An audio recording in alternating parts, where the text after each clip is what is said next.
Senhor Deus, pedimos que a Tua graça seja dispensada aos nossos corações, às nossas mentes. E agora, quando vamos aprender da Tua palavra,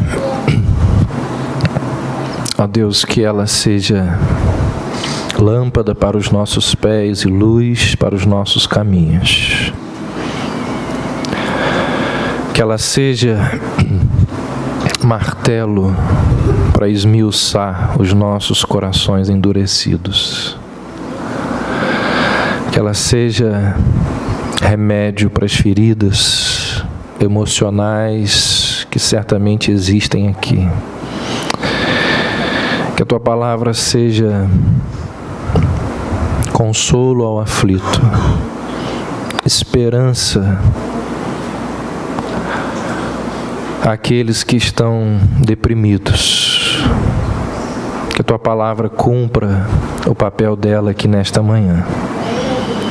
Nós assim oramos e pedimos ao Senhor em nome de Jesus. Amém. Vamos abrir as nossas Bíblias lá em 1 Tessalonicenses.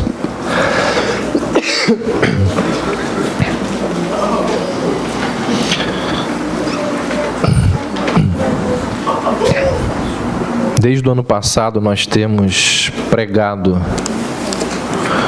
pelas manhãs num livro da Palavra de Deus, num livro da Bíblia. Começamos em Gênesis e estamos chegando hoje na primeira carta de Paulo à igreja de Tessalônica.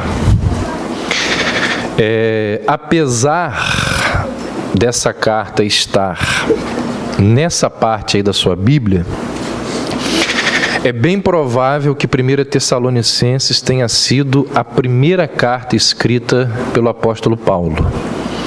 Isso aconteceu ali por volta do ano 53 depois de Cristo, quando Paulo estava em Corinto. Corinto era uma cidade que não ficava muito longe de Tessalônica. Paulo tinha enviado Timóteo para saber como estava a igreja de Corinto, como estava a igreja em Tessalônica. Você pode observar isso aí no verso 2 do capítulo 3, olha aí.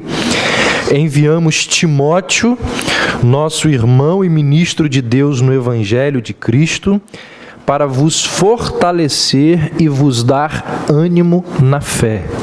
Então Paulo envia Timóteo até Tessalônica, e Timóteo então retorna, e as notícias que Timóteo leva até Paulo resultam nessa primeira epístola.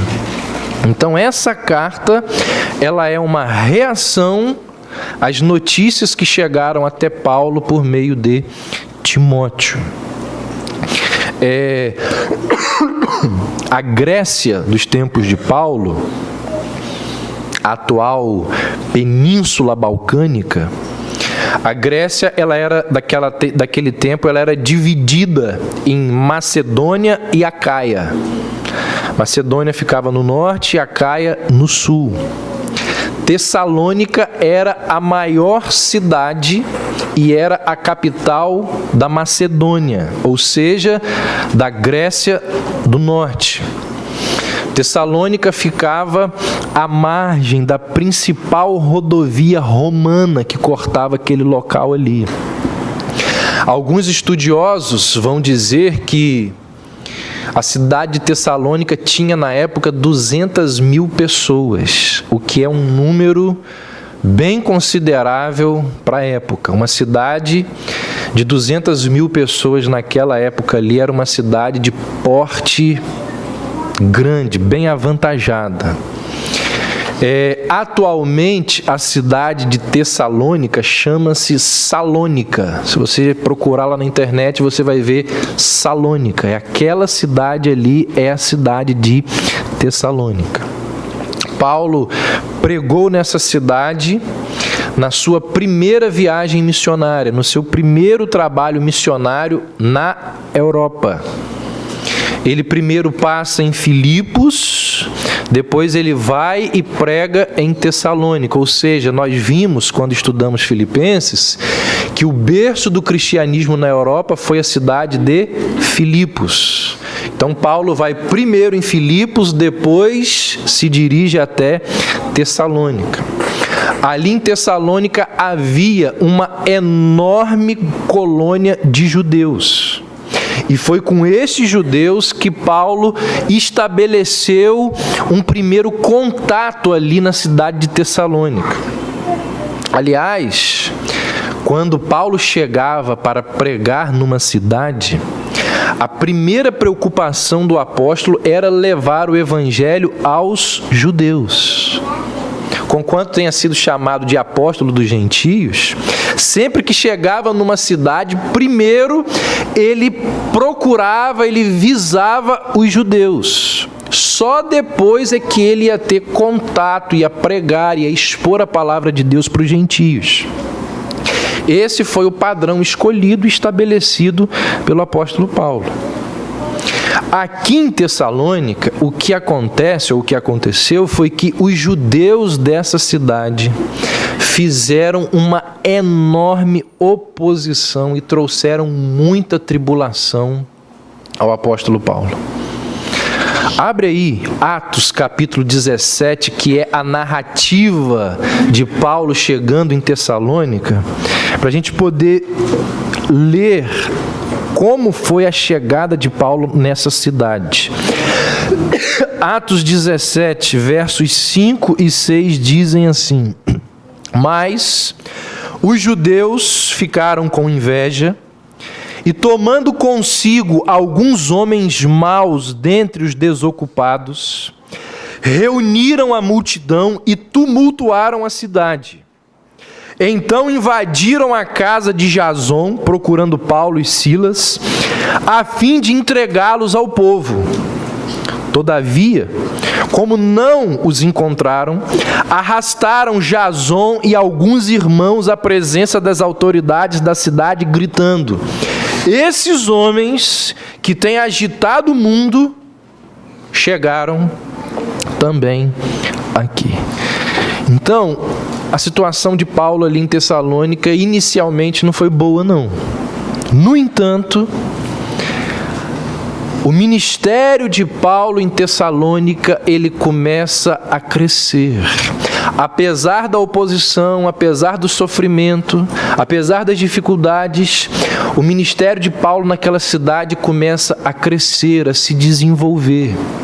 E se desenvolve e cresce de uma maneira tão impressionante, tão notável, que aquilo que Deus começa a fazer entre os crentes de Tessalônica vira notícia nas cidades da região. As demais cidades ali perto daquela grande cidade, da capital da Macedônia, daquela cidade de 200 mil pessoas, as cidades ao redor começam a ouvir aquilo que estava acontecendo lá em Tessalônica por meio do ministério de Paulo. Olha o que diz o capítulo 1, volta lá para 1 Tessalonicenses.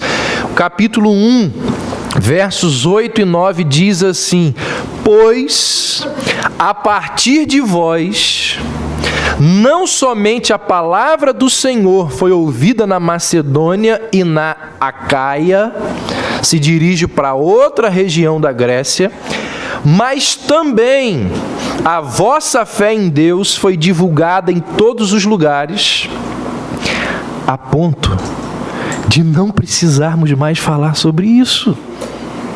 Porque eles mesmos anunciaram de que maneira fomos recebidos entre vós, de que forma vos convertestes dos ídolos a Deus para servirdes ao Deus vivo e verdadeiro.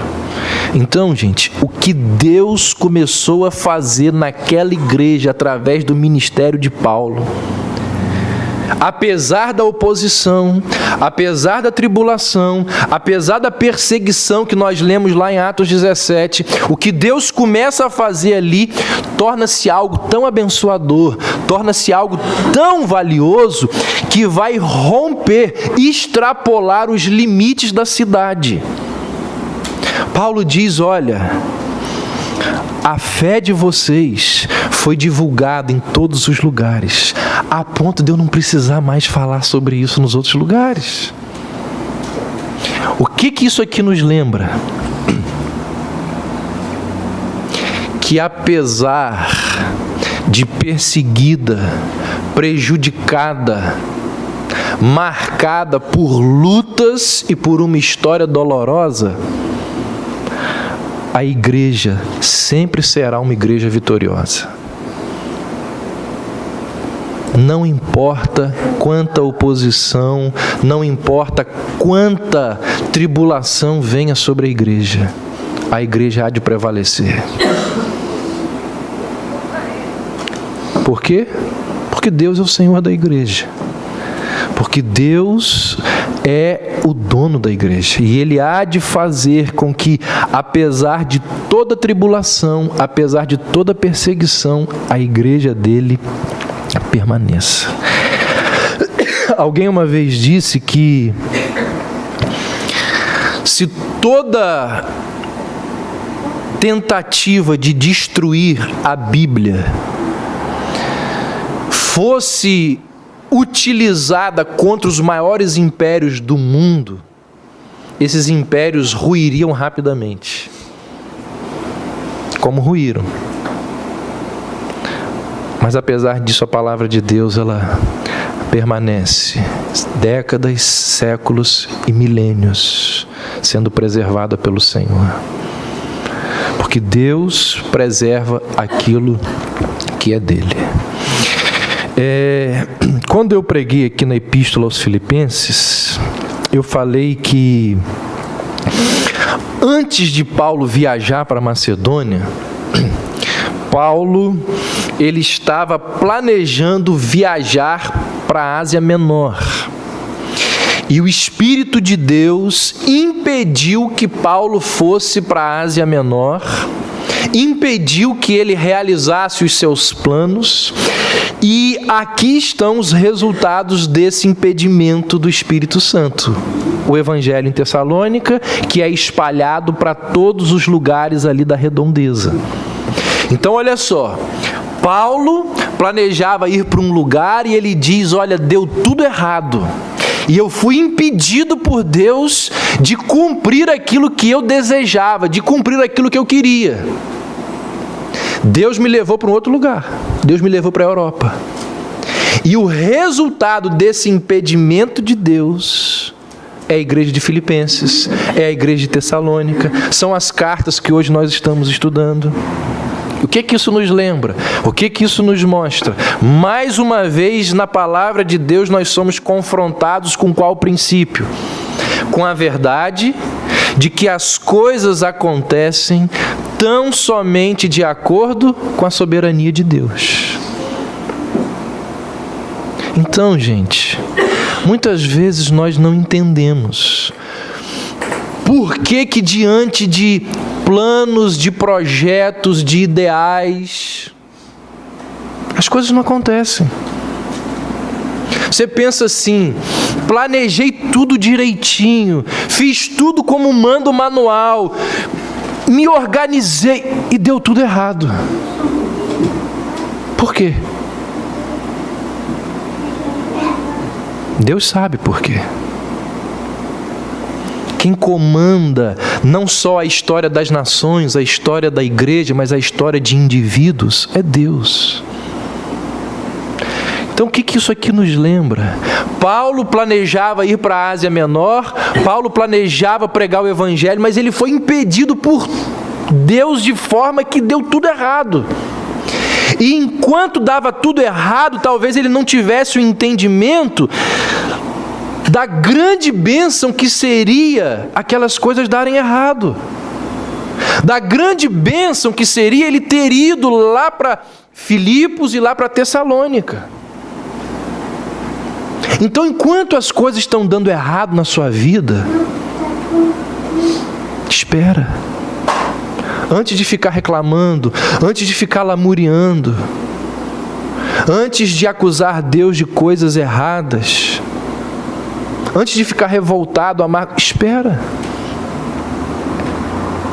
Como eu falei domingos atrás, está tudo na planilha. aguarde.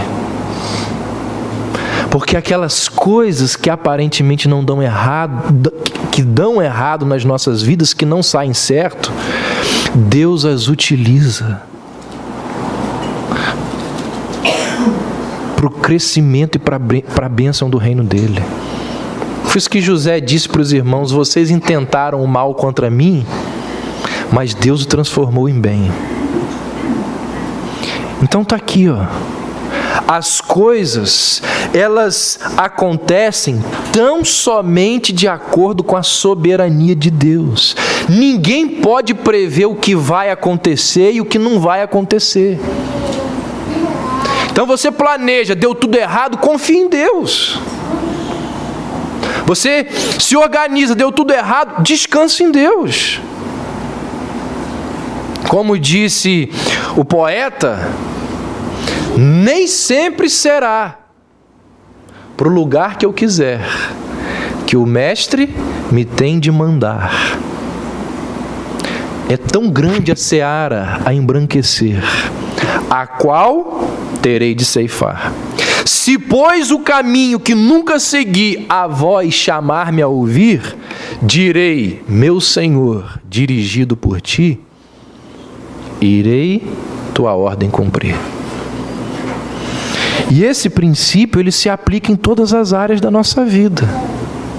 Foi esse princípio que estava na mente de Tiago, quando ele disse, ou ele deu aquela orientação bastante pertinente, quando ele disse assim: vós que dizeis, hoje ou amanhã iremos a tal cidade, e lá passaremos um ano, negociaremos e teremos lucro.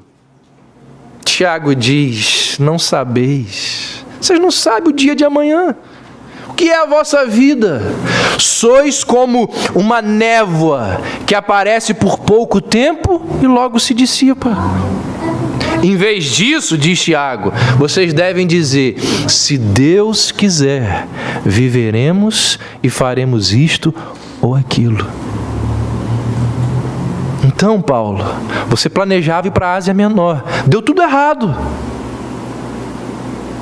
Mas Deus te conduziu para a Europa, para que uma igreja fosse fundada em Filipos, para que uma igreja fosse fundada em Tessalônica, e dali o evangelho se dissipasse para vários outros lugares e várias pessoas fossem convertidas. Então, gente, quando as coisas começam a dar errado nas nossas vidas, é momento da gente aquietar. É momento da gente parar, pensar, refletir o que é que Deus está querendo me dizer com isso. É por isso que alguém disse acertadamente e teologicamente, porque para falar isso tem que conhecer muito teologia, quando a gente ora muito por uma coisa e aquilo não sai do jeito que a gente deseja, ou as respostas não vêm da forma como nós imaginamos, então nós precisamos entender que a oração, ela não muda as circunstâncias, mas a oração vai mudar o nosso coração em relação às circunstâncias. Nós vamos passar a olhar para aquela circunstância de forma diferente, porque a oração tratou do nosso coração em relação à circunstância. Então nem sempre será do jeito que nós queremos. E que bom que nem sempre será, porque Deus tem coisas muito maiores para realizar por aqueles outros caminhos que Ele há de nos conduzir. Outra verdade, outro princípio que a gente aprende com essa mudança de trajeto do apóstolo Paulo, que desejava ir para a Ásia Menor e todas as coisas deram errado e ele entendeu que o Espírito Santo de Deus o estava conduzindo para um outro lugar. Um varão aparece para ele em sonho e diz: vem até nós estamos precisando de você. E o trajeto dele é completamente mudado para a Europa. Outra verdade que a gente aprende com essa mudança é o fato de que quanto mais gentílica a cidade, Quanto mais longe de Deus uma cidade estava, maior era o resultado em favor do Evangelho. Grande parte dos judeus de Tessalônica fechou o coração para a mensagem de Paulo. O mesmo acontecia, os judeus fecharam o coração, mas os incrédulos, eles foram alcançados.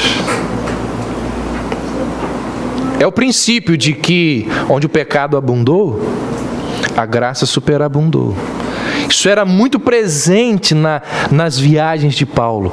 Quanto mais gentílica, quanto mais longe de Deus, maior era o impacto do Evangelho naqueles lugares.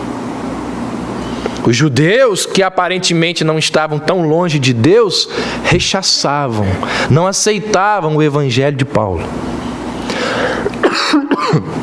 O mesmo acontecia com cidades que eram assim, muito intelectuais e muito orgulhosas. Basta você comparar o resultado da pregação de Paulo ali na Grécia. Paulo prega em Filipos, tem um resultado espetacular. Paulo diz assim: nenhuma igreja se associou a mim, nenhuma igreja me sustentou, me abençoou tanto como a igreja de vocês. Resultado impressionante. Paulo prega em Tessalônica, apesar da perseguição, da oposição, o evangelho cresce de tal forma que as cidades vizinhas ouvem da fé daqueles irmãos, uma coisa impressionante. Aí Paulo vai pregar onde? Em Atenas. Ali naquele contexto da Grécia. Atenas era um lugar de filósofos, Atenas era um lugar de intelectuais, era um lugar de gente altamente inteligente. Eles começam a ouvir o discurso de Paulo e diz a palavra de Deus que ali em Atenas o evangelho não teve boa aceitação. Lugar de gente muito inteligente, lugar de gente muito capaz, de filósofos, de gente que gosta muito de pensar. Aí Paulo vai e escreve assim: Deus, Ele escolheu as coisas absurdas do mundo